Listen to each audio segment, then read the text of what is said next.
ભારત માતા કી જય।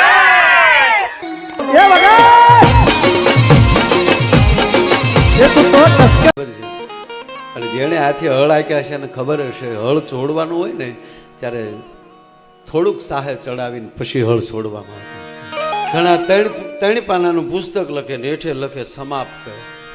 તારા બાપનું છે સમાપ્ત થઈ જાય, તારું સમાપ્ત થાય ત્યારે તો ઓલાનું શરૂ થાય છે ભલા માણસ। એમ આપણી પરિસ્થિતિ એવી છે, આત્મા કેવો છે એ આપણને ખબર નથી, પણ આપણે એનો પરિચય નથી કરી શકતા, એટલે એને ઠોકરો મારીએ। તમારો મિત્ર કોણ? તમારા વિચારો। એમ આપણા ગમે એવા વિચારો આપણને હારા મળે છે ને લાગવા, ત્યારે આ પરિસ્થિતિ ખરાબ થાય છે ભલા માણસ। હાલો ને કાર્ય સારું। ભવિષ્યની અને ભૂતકાળમાં બેયમાં રહેશો તો વર્તમાન ચૂકી જશો, અને જે વર્તમાન ચૂકે એનું ભવિષ્ય। હું જે 1 મહિનો મૌન રહું છું ને મને જે આનંદ આવે છે, અને એ લોકોને જે સ્વીટ મળે છે મારે મૌન હોય એટલે 2 દી મૌન રહેજો। શરૂઆતના દિવસોના જે ક્યારેય મૌન ન રાખ્યું હોય ને તમે અખતરો કરજો, અંદરથી બહુ દેકારો આવશે। જે વાત મેં મૂકીથી ત્યાંથી વાત ચાલુ કરું છું। પ્રસંગો ગમે એટલા લેતા હોય, પણ જ્યાં જ્યાં પ્રસંગ મૂકું ત્યારે એક અનુસંધાન મૂકી દેતો હોઉં। ખેડૂ છું ને, હાથે હળ આંક્યા છે ખબર છે, અને જેણે હાથે હળ આંક્યા છે અને ખબર હશે હળ છોડવાનું હોય ને ત્યારે થોડુંક સાહે ચડાવીને પછી હળ છોડવામાં આવતું છે। એમણા હળને મૂકીને વયા ન જતા, ખેડવાનું બાકી છે તો એક સાહે ચડાવીને પછી બળદ છૂટતા થશે। એમ જીવનને સાહે ચડાવીને મૂકશું ને તો બીજો જોહે ને ખબર પડશે કે હજી ખેડવાનું બાકી છે, આનો સાહે ચડેલો છે।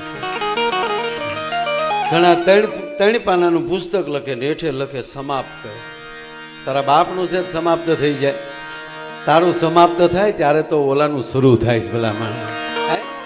કઈ દરિયા તણો ક્યારો કીધો એનો કુવો ઈ કેવડો હશે, એ જ કોસ હાકન નારી કેણો તો ગુબો ક્યાંગ છે। અન ધરતી તણો પીડો કેરો રજ લાવ્યો ઈ ક્યાંથી હશે, જગ જાગ ફેરવનાર ઈ કુંભાર ગુબો ક્યાંગ છે। અન બબે મસાલો બાળતો, એ બબે મસાલો બાળતો નજવાળતો ઊભો મસાલી ક્યાંગ છે। પણ આ બધું જોવા તણી દિલ જંકના ખટકી રહી, અન બ્રહ્માંડ ને ભટકી રહી, એ બ્રહ્માંડ ને ભટકી રહી, અંતે મતી અટકી ગઈ। દરિયા તળા કવિ એમ કે આ બ્રહ્માંડમાં બધે આટા મારી લ્યો તો બુદ્ધિ અટકી જાય છે। વેદ એમ કે નેતિ નેતિ બધું લખ્યા પછી વ્યાસ ભગવાન જેવા મહાપુરુષ એમ કે તારો સાગરની સાય કરું અને આખા પૃથ્વીની જેટલા વનરાય છે એની કલમ કરું તો તારો રસ લખ્યો ન જાય। એમ આપણી શ્રદ્ધા વાત જ્યાં મેં મૂકીથી ત્યાં લઈ, આપણામાં કેટલી શ્રદ્ધા છે એના ઉપર આધાર છે, આપણે કઈ રીતે માનીએ છીએ। વ્યક્તિ એની છે, પણ જ્યાં સુધી એનો પરિચય ન થાય ત્યાં સુધી એના પ્રત્યે તમને અહોભાવ પ્રગટ નહીં થઈ શકે। એમ આપણી પરિસ્થિતિ એવી છે, આત્મા કેવો છે એ આપણને ખબર નથી, પણ આપણે એનો પરિચય નથી કરી શકતા, એટલે એને ઠોકરો મારીએ છીએ। પણ એનો પરિચય કોણ કરાવે? એનો પરિચય તમારું ભજન કરાવે, તમારો મિત્ર કરાવે। તમારો મિત્ર કોણ? તમારા વિચારો। સાચો મિત્ર તો એ જ છે ને, તમારા વિચારો। અને તમે હાથમાં આપણે લેજો, દરેકના વિચારો હોના સંતાન જેવા હોય છે। આપણો દીકરો ગમે એવો હોય, પણ આપણો દીકરો હારો જ લાગે ને આપણને, નકર ભલે ને રોન કાઢતો હોય તો આપણે હારો લાગે છે, એ જ કઠણાઈ છે। એમ આપણા ગમે એવા વિચારો આપણને હારા મળે છે ને લાગવા, ત્યારે આ પરિસ્થિતિ ખરાબ થાય છે ભલા માણસ। એ વિચારો ઓળખાઈ જાય તો જ માણસનો ઉદ્ધાર થાય। પણ વાત એ છે કે તમારે આપણી અંદર જ્યાં સુધી ભરોસો નહીં આવે તો હામાં ભગવાન ઊભા હશે તોય નહીં દેખાય, ને અરે ગુરુ હશે એ નહીં દેખાય। દાખલો કે હા, રામાયણનો દાખલો લઈ લ્યો તમે। આપણે દક્ષના સંતાન તો નથી ને, મહારાજ દક્ષના દીકરી માં સતી શિવ સાથે લગ્ન થયા છે, પણ અહમ છે અંદર, ઘમંડ છે અંદર કે હું દક્ષની દીકરી. એ વિચારો શિવ સાથે એને મેળ ન થયો. અને આપણે જાણીએ છીએ 1 ત્રેતાયુગમાં આવી શંભુ ગયે કુંભજ ઋષિ પાઈ સંગ સતી જગજનની ભવાની. ભવાનીની ભગવતીને સતીને લઈ અને કુંભજ ઋષિના આશ્રમે આવે છે. કુંભજ ઋષિ ભગવાન મહાદેવને દંડવત પ્રણામ કરે અને સતીને ઘમંડ ચોકા જેની પાસે આવ્યા તો આપણને પગે લાગે, એ હું આપણને સંભળાવે. આ જો ઘમંડ હતો, સમજી ન શક્યા અને પરત ફરે છે 9 દિવસ પછી. કુંભજ ઋષિના આશ્રમમાં 9 દિવસ રોકાણા છે મહાદેવ. અને એ જ વખતે ભગવાન રામની જ કથા કુંભજ ઋષિના મુખેથી ભગવાન શિવે સાંભળી, સતીએ તો ન સાંભળી. અહીંયા આપણે હારે કોક આવ્યા ને શું કહે ડાયરામાં હું સાંભળ્યા વગર નવી જાય. આખી લાપસી ટનાટન હોય પણ એની અંદર જે ઘરનું ઘી નાખ્યું હોય ને પણ અમુક કોરી ગોળીયું રહી જાય લાપસીમાં, ગોંગડા નડે બહુ. એ કોરા રે ને હવા જ બગાડે છે. એટલે જેવા તેવાને હારે રાખવાય નહીં. હું તો એકલા રહેજો એવું લાગે તો, પણ હવા જ બદલાવે નહીં. આપણે હારે લઈએ ઘડી ઘડી ઠોમાં હાલો ને કરો નીકળવું. અને મારા ઘણા વર્ષ છે. એક ભાઈની મેં જીપ ભાડે લઈને ગયેલો. ત્યારે તો જીપ હોય એટલે તો કોકને એમ થાય કે જેણે હેલિકોપ્ટર એ સમયમાં, એટલે એ સમય એટલે કાંઈ 97 એ જેની જીપ લઈ ગયો એ વારા ઘડીએ 12 વાગ્યાનું ચાલુ કર્યું. આમ સાવી ફેરવતો ટેજે આવે અને પાછો અવાજ કેવો ખબર, હાલો ને કારે સારું.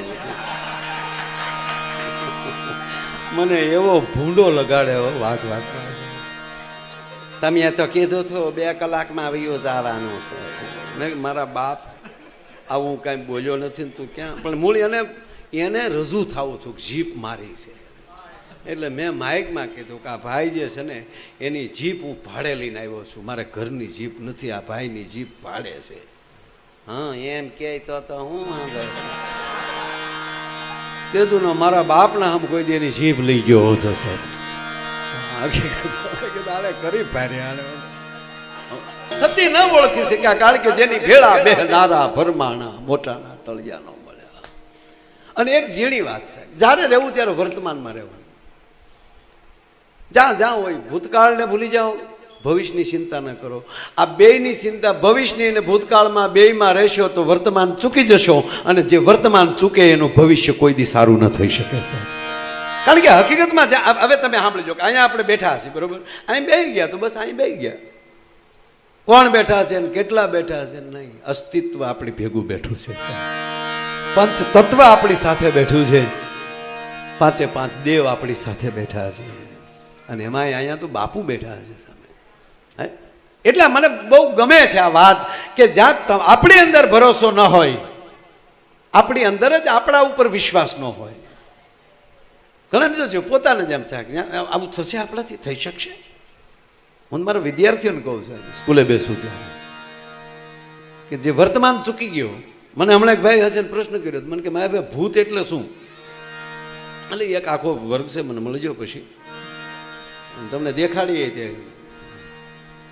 હજી કેટલા જીવતા હતા મારે ભૂતડા.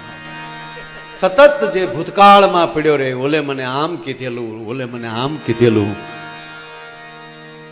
એની અંદર આત્મા પ્રવેશ કરી જાય છે.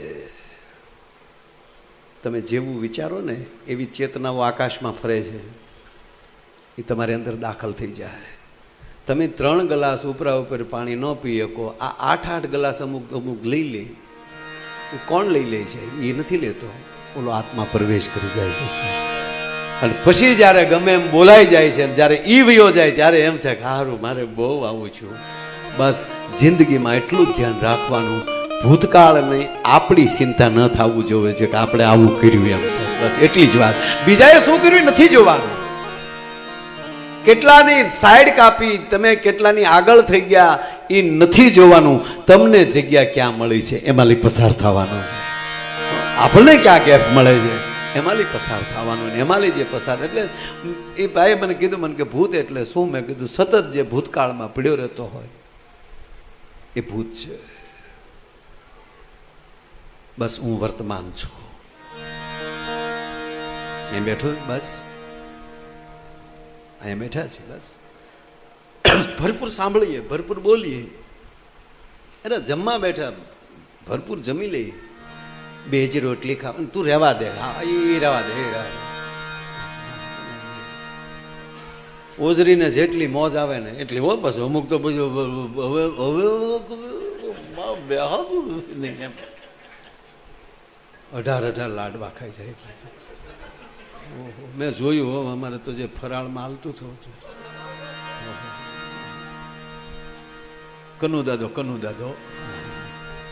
પણ જોકે બિચારા આખો પાઠે એવો શ્લોકે એવા ઉપાડે એટલે વધીને 1.5 વાટકો ઘી લેતા હતા. વધીને વધારે જે આનંદ, જે મારા હું જે 1 મહિનો મૌન રહું છું ને મને જે આનંદ આવે છે, અને એ લોકોને જે સ્વીટ મળે છે મારે મૌન હોય એટલે. પાછા અમુક આવે આખા મહિનામાં આપણે કે હા પછી વાત આખો વરસ ક્યાંય લેવાનો, એટલે મેં કીધું એ હાટું મૌન રાખવા. પછી મેં લખીને આપ્યું એક માણે, મને 3જી વાર કીધું બાપુ, પછી તો શું કેવું મારે. ત્યારે મેં એને કીધું કે ગળા હાટું મૌન નથી રાખતો, અને ગળું સારું કરવું હોય ને એને મૌન ન રહેવાય, ગળું બગડે હમું. એને તો રોજ રિયાઝ માગતું હોય છે. હું ગળા માટે નથી કરતો ભાઈ, મેં કીધું મારા ખળા માટે કરું છું.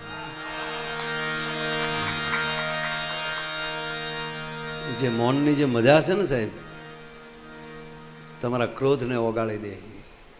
શું કામ? 2 દી મૌન રહેજો. શરૂઆતના દિવસોના જે ક્યારેય મૌન ન રાખ્યું હોય ને તમે ખતરો કરજો, અંદરથી બહુ દેકારો આવશે. કારણ કે આપણે ખબર હોય કે આ વાત નથી, એવી વાતના હામાં ઉપાડ કરતા તમે મૂગા કેટલી ઘડી રહી શકો. તમને કહો તો જે વસ્તુની તમને ખબર જ છે ને એ વાત હાવ ખોટી સામે ઉપડતી હોય ને તમારે મૌન હોય. આ પરીક્ષા છે તમારી. એક સમય એવો આવે અંદરથી બહુ અવાજ આવે, કહી દે તોડી નાખ મૌન. એક ઈ પીરિયડ પૂરો થાય પછી બહારનો અવાજ બહુ આવે બાપુ. એનાથી પછી આગળ નીકળી જાવ ને પછી કાંઈ ન આવે. પછી કોઈ એને ઝીણી ઝાલર કે કોઈ એને ગેબીનાદ કે એ તો પછી હવના અનુભવ. પણ પછી જે અંદરથી જે મજા આવે છે, મારે માનો શ્રાવણ મહિનાના 12 વર્ષ પૂરા થયા, નવરાત્રિના 28 વર્ષ. એટલે આ કંઈ મારી જાહેરાત નથી કરતો ને, મારે કંઈ બોલવું નથી, એ વાત નથી. આવતા વર્ષે 13 વર્ષ થાય એટલે બાપુ આનંદ એ આવશે કે 1.25 કરોડ પૂરી થાય. 7.5 લાખ 1 મહિનામાં પૂરી થાય આવું. એટલે આપણને મોજ એ છે કે દાદાગીરીથી ત્યાં કહી શકશું કે પાછા મોકલ મવા માલ. એટલો હક તો ભોળાનાથને દેવો જ પડે છે. એટલો તો એને દેવો જ પડે.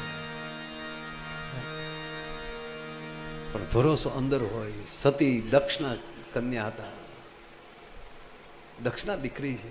આપણે દક્ષના દીકરા નથી, સામાન્ય માણસ છે. તો એ દીકરીને દક્ષના દીકરી હોય અને મહાદેવના અર્ધાંગના હોય અને એ સાથે હોય અને કુંભજ ઋષિના આશ્રમથી નીકળે જે રસ્તામાં ભગવાન રાઘવેન્દ્ર સરકારની લીલા ચાલે છે, ત્રેતાયુગ ચાલુ છે, માં જાનકીનું અપહરણ છે અને ભગવાન રામ એની લીલા કરી રહ્યા છે, જાનકીને ગોતે છે પાગલ થઈને. અને આવા દ્રશ્યમાં જ્યાં ભગવાન શું થયું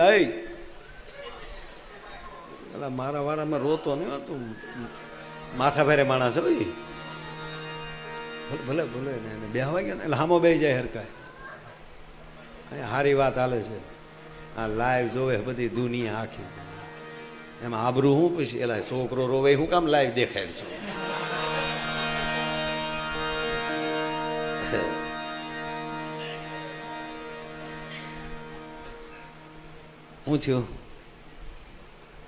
હું થયું કોને માર્યો તને?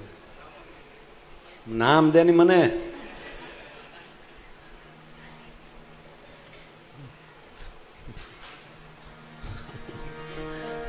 તું બરાબર છો ને? બહુ સરસ વાત યાદ આવી એટલે આ વાતમાં આવ્યો છું. ધ્યાન દેજો, જેટલા છે એટલા છે આપણે.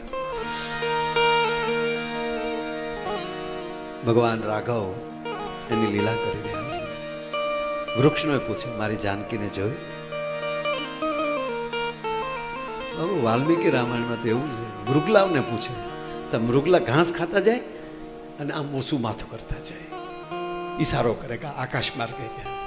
અમે જોયા છે.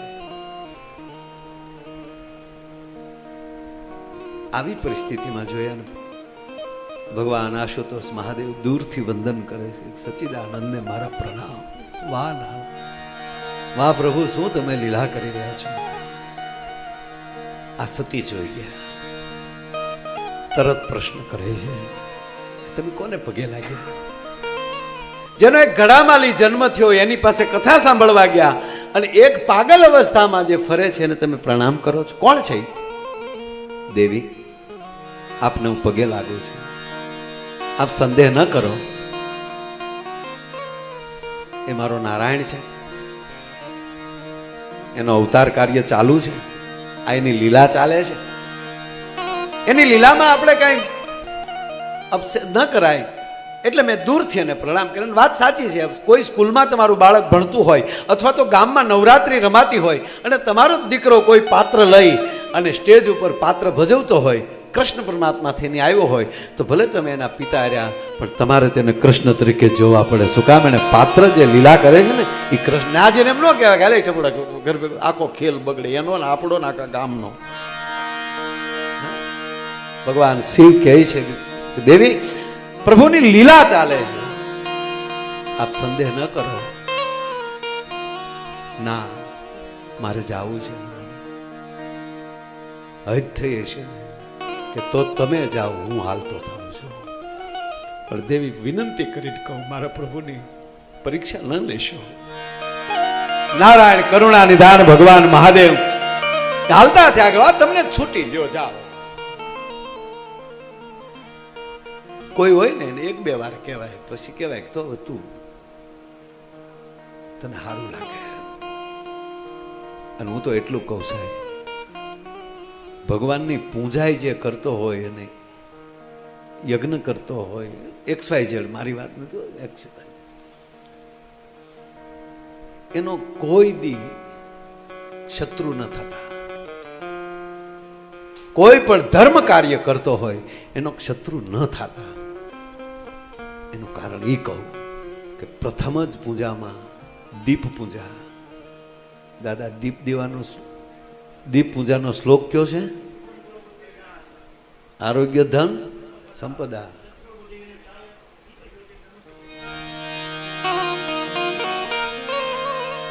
યજમાન નથી કહેતો, મારો ભૂદેવ કહે છે કે મારા યજમાનના શત્રુની બુદ્ધિનો વિનાશ કરી નાખજો. હાથે કરીને ધર્મના કાર્યો કરતા હોય ને એના શત્રુ ન થતા, નહીતર બુદ્ધિનો વિનાશ થઈ જશે સાહેબ. શું કામ? દીપ જાગૃત છે, એની હાજરી છે અને તરત દીપથી સૂર્ય સુધી. હે નારાયણ, તું તો જોશો ને લે.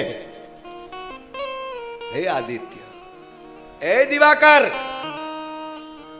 તું તો અનેક દિવાઓનું કેન્દ્ર છો. ત્યાંથી તો આ દેશની પૂજાઓ ચાલુ થાય છે સાહેબ. કોના બાપની તાકાત છે તમે કલ્પના તો કરો. શું આપણા શાસ્ત્રો છે, વેદ સાથે જોડાયેલું આખું રાષ્ટ્ર છે, આખું વિશ્વ છે. ભાષા બદલી શકે, ટોન ફરી શકે, અર્થ ન ફરી શકે. અર્થ તો એક જ થતો હોય છે. એટલે હું હંમેશા વાત કરું છું કે કોઈ સારું કાર્ય કરતા હોય એને તમે મદદ ન કરો તો મુબારક, પણ એનો શત્રુ ન થતા નકર બુદ્ધિનો વિનાશ થઈ જશે. ઘણા નથી કહેતા કે તો તમારા ભગવાનમાં તે વડે કયો અમને અજગર કરી નાખે. રાખીના પેટના તને અજગર કરવા એ થોડો આવે. તારી બુદ્ધિ જ વિનાશ થઈ ગઈ છે. હવે તું એક તોડનો નથી, અમારે કાંઈ કરવાની જરૂર નથી તારા માટે. આ કોઈ ભગવાન શિવ છોડી દીધા માં સતીને. પણ દેવી તમને પગે લાગો, તમે આવો, પણ પ્રભુની પરીક્ષા ન કરતા. સતી જાય છે, શિવનું ન માન્યા. આ વાત એ માટે કરું, પોતામાં ભરોસો ન હોય તો સામે બ્રહ્મ હોય અને હારે ગુરુ હોય. આ તો ગુરુ મહાદેવથી તો મોટો કોણ? આ ગુરુ નહીં, ગુરુવર. આવો મોકો કોને મળે સાહેબ? સતી ન માને. સતીએ સીતાનું રૂપ ધારણ કર્યું કે જોઈ લઉં, જો એ સામાન્ય માણસ હશે તો હમણાં સીતાજી સમજીને મારી સામે દોટ દેશે, અને નારાયણ હશે તો ઓળખી જાય. અને આમ જ્યાં ભગવાન પ્રભુ રામની સામે સતી જ્યાં સીતાનું રૂપ ધારણ કરીને આમ આવ્યા, એટલું નહીં, રામની આંખમાં આહુડાની તારું થઈ કરો. હવે આને મારે માએ કેમ કેવી? રૂપ સીતાનું છે. વચ્ચેનો માર્ગ લે છે પ્રભુ રામ. પ્રણામ. આપ એકલા કેમ? મારા પ્રભુ ક્યાં?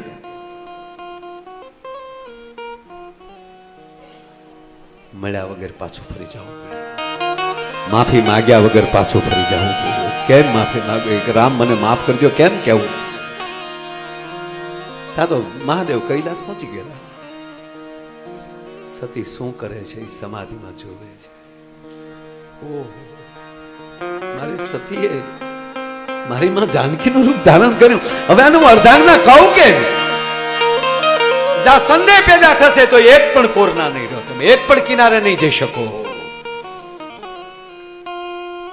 શિવે સંકલ્પ કર્યો, આસન જુદું આપ્યું. સતી ક્ષમા કરજો, આપ હવે મારી સાથે નહીં બેસી શકો.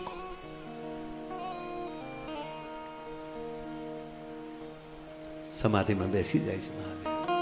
અને આપ જાણીએ છીએ પછી તો દક્ષ પણ યજ્ઞ કરે છે, કારણ કે પિતાજીને ઘમંડ છે કે હું શિવને ન કહું અને યજ્ઞ કરું. ધાર્મિક કાર્ય કોઈને નીચા કરવા માટે છે જ નહીં સાહેબ, તમામને સમાવવા માટેનું ધાર્મિક કાર્ય હોય છે. તો વાત એટલી છે, વાત કરવા બેસીએ તો ઘણું થાય, પણ સાથે શિવ હોવા છતાં, પ્રભુ રામ હોવા છતાં અંદર સંદેહ હતો અને સતી ન ઓળખી શક્યા. તો આપણે કાળા માથાના માનવી છીએ, આપણને સંદેહ થાય. પણ મેં પહેલા કીધું એમ કે માણસ જ અવતાર એવો છે કે તમે દેવ પણ બની શકો, નરમાંથી નારાયણ પણ બની શકો. એટલી તાકાત પ્રભુએ આપણને આપી છે. અને પછી જોઈએ છે કે પછી તો સતીને સાચી વાતની ખબર પડે છે કે મારા પિતાનું ઘમંડ, અને એના યજ્ઞમાં જાય છે. પછી નક્કી કર્યું કે હવે આ શરીર હશે ત્યાં સુધી પ્રભુ મને નહીં સ્વીકારે, હવે આ શરીરનો ત્યાગ કરું અને બીજો જન્મ લઉં, અને પછી તપ કરું, અને તપ કરીને એને યોગ્ય બનીને, એને લાયક બનીને પછી મહાદેવનું પાણી ગ્રહણ કરું. અને પછી હિમાલય, કારણ કે અહીંયા સ્થિર બાપ છે. હિમાલય એટલે સ્થિર પીઠ, અને ત્યાં જન્મ લે. અને પછી ભગવાન શિવ સાથે એના લગ્ન થાય. કાર્તિકેય મહારાજ તાડકાસુરનો વધ કરે. અને પછી એકવાર બરોબર કૈલાસના વટવૃક્ષ નીચે બેઠા છે મહાદેવ, અને મા પાર્વતી કહે છે પ્રભુ માફ કરજો, ગયા જન્મમાં હું ભગવાન નારાયણની કથા સાંભળ્યા વગર રહી ગઈ, મને સંદેહ થયો, પણ આપના જ મુખેથી મારે પ્રભુની કથા સાંભળવી છે, અને એટલે હું એટલું તપ કરીને આપને પ્રાપ્ત કરવા માટે મેં તપ કર્યું છે. અને શિવ રાજી થયા, કહો જન્મ વયો ગયો છતાં ભગવાનનું સ્મરણનું, ભગવાનની કથાનો તમને જે અંદરની જે ભૂખ જે છે એ હજી એવી ને એવી થઈ છે, માટે હું તમને ધન્યવાદ આપું છું. ધન્ય ધન્ય ગિરિરાજ કિશોરી, હે ગિરિરાજની દીકરી, તને હું ધન્યવાદ આપું છું. પણ હું માં કહું મેં અનુભવ અપના, એ સત હરિ ભજન જગત સબ સપના. હે ઉમા, હું મારો અનુભવ કહું તમને, એના સ્મરણ સિવાય બધું ખોટું છે. પણ હે સતી, હવે પગે લાગે ને કહું છું, જો પાછું પગે લાગે. શંકરો પાર્વતી વંદે, ભગવાન શિવ વંદન કરે ને કહે છે હે પાર્વતી, શ્રદ્ધા વિશ્વાસ રૂપેણો, હવે તમને હજી પાછો મારી ઉપર શ્રદ્ધા ને વિશ્વાસ બે છે ને તો તમને આગળ કથા કહું. અને વાતે સાચી, જેની ઉપર શ્રદ્ધા ને વિશ્વાસ ને ભરોસો હોય એની હારે બેહાય વાત. ત્યાં મેં શરૂ કરી હતી, ત્યાં વાત પૂરી કરી શકાય. જ્યાં ભરોસો હોય આપણને, સંપૂર્ણ ભરોસો ને બરાબર છે, આપણે યોગ્ય છે ને આપણે મજા આવે છે. અને પાછા આપણે જેવી જેવી મજા આવે એવા જેવા મિત્રો મળે. પીવા વાળાને હાજે એ જ પાર્ટીમાં પછી મજા જ આવે. એમાં એ કઈ ખોટા નથી, એને ત્યાં જ મજા આવે. વાત સાચી છે ને, એને મોજ આવવી જોઈએ. પાને રમવા વાળાની ટીમ એને આચે જ રમવા ભેગી થઈ જતી હોય. આપણે જે હાવ હવાણું કરવી તો આપણી ટીમ હારે ભેગી થઈ જતી હોય. રીંગણાના શાકના ઓળાની જેમ બોલી હોય પાર્ટીની. એ આમાં જીભને કેટલા ખૂણા છે એ જ ખબર નથી, કેટલા અવાજ લઈ લે. અને અમે તો